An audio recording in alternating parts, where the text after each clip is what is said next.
James Lacey here from Sweet Science of Fighting. Today we're actually going to break down Boxing Science's new strength and power workout video. Now, Boxing Science, I guess you could say, are friends of Sweet Science of Fighting, since one half of them, Alan Ruddock, has been on the podcast not too long ago. So you can actually check that out on the Sweet Science of Fighting podcast channel. So I thought it'd be cool just to run through and kind of give you an idea of maybe what they're trying to achieve. My thoughts on different things. Again, nothing against anyone in these videos. It's just my opinions, experiences, and everything that's going on in these. I think that's a snapshot going through. I should probably turn these captions on. Okay. So it looks like we're starting with dumbbell jumps. Let me just double check this is the very start. Yeah, this looks like it's the very start. Okay. So we're starting with a speed-based movement, which I very, very much like. In terms of exercise order, in a training session, it should go from fast to slow most of the time. Obviously, there are other more advanced concepts you can use, things like complex training, even going from a slow to fast. If you're an older, more beat up athlete, that can also work too. But typically, you want to go from fast to slow in terms of velocity exercises. Now, they're holding load here, so it looks like 10 kilo dumbbells in each hand, so 20 kilos total.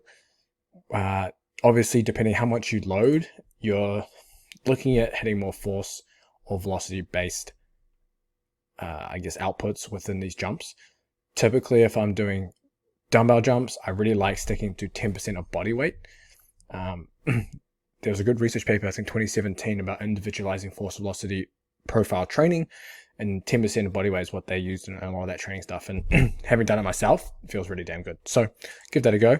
They have this little contraption down the bottom here, which is known as the Opto Jump. It just measures jump height. I don't know if it's expensive or not, but most, I guess you could say, like government training facilities and stuff like that will use stuff like Opto Jumps. Obviously, Boxing Science here has that too.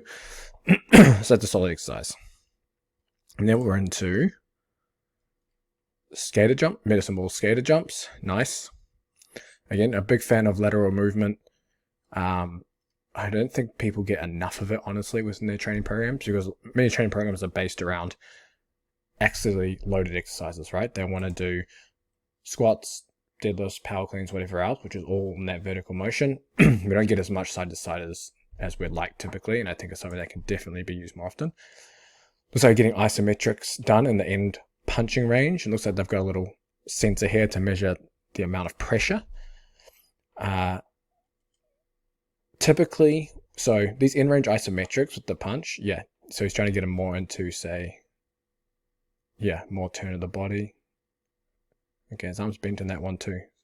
Yeah, don't. Okay, so he wants it to be as technically close to a punch as possible, right? Arm a little straighter, body posture a little more quote-unquote specific. And I think typically when you're doing these end-range isometrics, you're trying to enhance what is known as effective mass. And effective mass is the ability to stiffen at impact. And that stiffening impact is what really dictates hard punches. So that's just one method of doing that, and using those isometrics to almost prime that and kind of train that. Obviously, that's not just developed through something like that. It's developed through spending years and years practicing the technique of punching and fighting, etc. But it's just one way that you can add into your training to be able to do something like that. Then we're into some medicine ball throws or medicine ball punch throws. Again, I'm a big fan of those too. And that can be a good little superset combo, right? You can superset those isometrics in range and then into that medicine ball throw. That's something really good you could do, say, in a fight camp when you're getting closer to a fight, because it's such low, because low stress in terms of absolute loading, that you can do something like that and not be so fatigued going into the rest of your training. Okay, what else we got? We've got more jumps. Looks like he's going heavier now. Oh, it looks like it's like almost like a mini power based circuit. Yeah.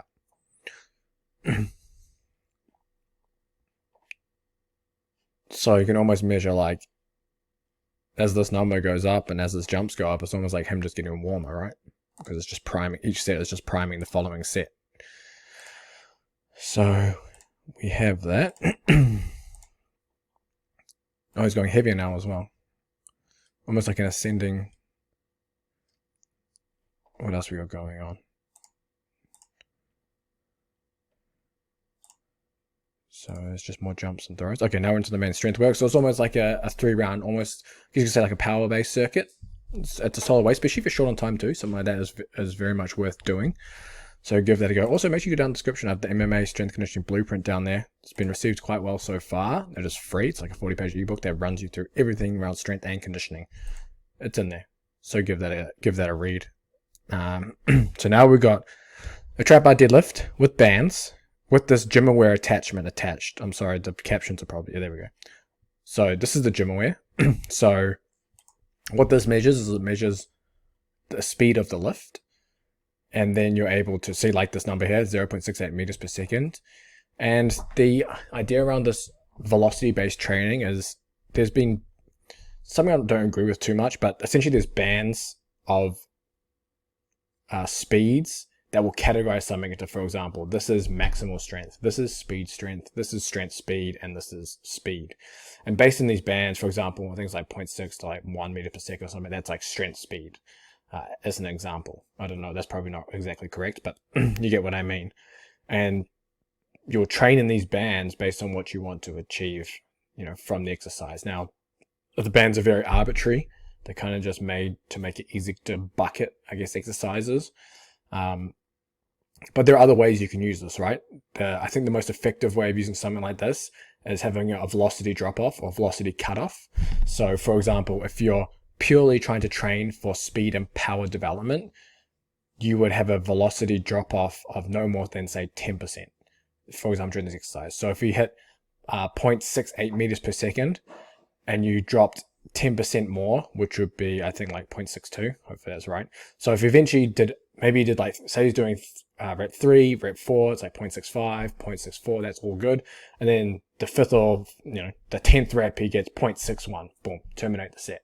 That's when fatigue starts to set in too much and you're not getting what you want out of the exercise.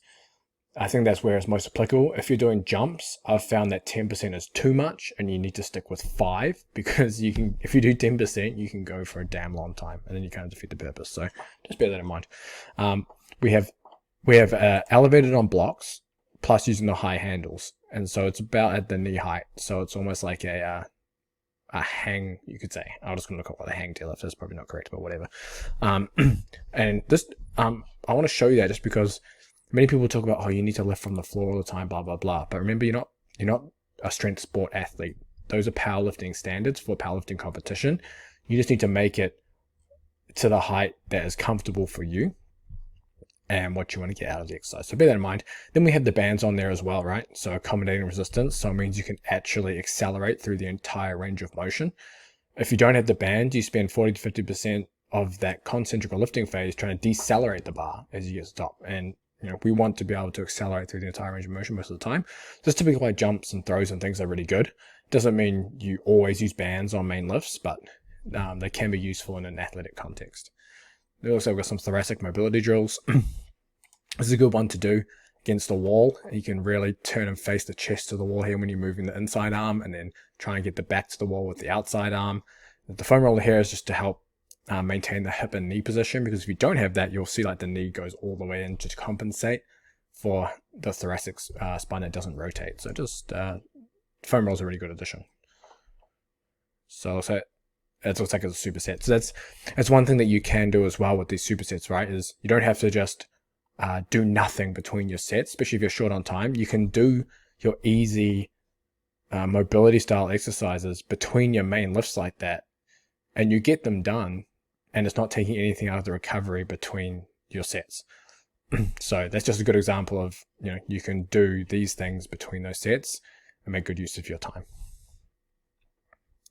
So now they're going heavier, so the speed is going down. Now I think they're looking at, average velocity. So typically you're looking at mean velocity here on main strength exercises like this, and for ballistic style exercises where you're jumping, you're typically looking at peak velocity.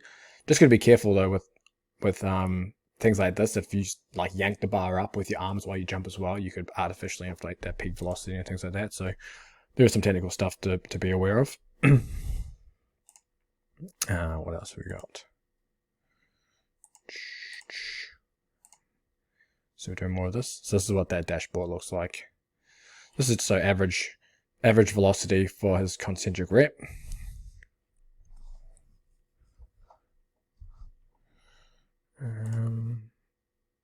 What else we got going on? Okay, then we got more bands involved. Band dumbbell bench.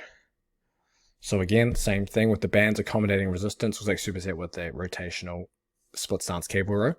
I like this one too. This one's really solid.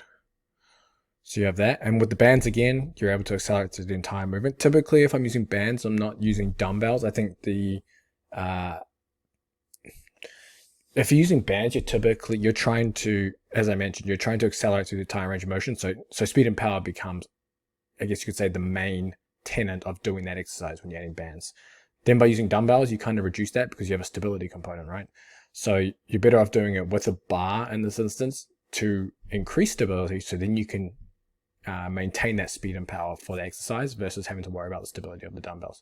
But either or, you can do, if you don't have heavy enough weights, you don't have barbell, you only have dumbbells, then yeah, you can do it that way too. Especially if you don't have heavy enough dumbbells, you can have bands for more resistance too. This is a solid, that band cable rotation one's a really solid one. Definitely add that to your routine if you haven't. What else we got going on? So there's a few sets of that. Then we're into some single leg work. So contralaterally loaded. So with the pull-off iso hold. Okay, so we have contra. Oh no, it's not a pull-off iso hold. Sorry, it's a maximal isometric for the rotation. Nice. Okay, so starting with the reverse lunge variation. So typically you will.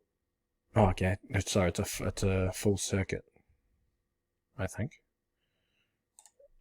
It's almost like this would be like a complex. So boom into. Okay, it looks like a much heavier medicine ball. Yep, it looks like it's another circuit. Okay, so starting with the reverse lunge here, so contralaterally loaded typically feels better than loading it on the same leg.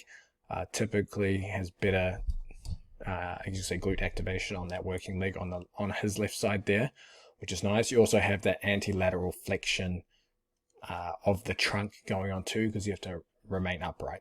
So it's pretty solid exercise. Reverse lunge typically is a nicer variation than forward lunges on the knees, just because you're stepping back, the shin's a little more vertical. So if you do have knee pain, I would use the reverse lunge over a forward lunge. Lateral lunge is also a good option too, just for general movement. Then we have a maximal isometric rotation here. So you're essentially generating max force in the isometric with the rotation. And there's not many other exercises you can really do to generate max force in that rotation area. I mean, you can use isometrics as well, like isometric deadlifts, isometric squats. All those things are awesome as well for lower body and full body stuff. So those are all options. That lateral one, that rotational one's very nice. And then into, it looks like it's a heavier medicine ball catch and throw. So it's almost like a rapid switch on and off. So you're having to pump the brakes really quick with that eccentric that's coming and then kind of fire it back out. It doesn't look like it's done maximally. So I have a feeling it's more for just training that rapid braking action of that quick switch of eccentric to concentric versus maximal power output with that throw.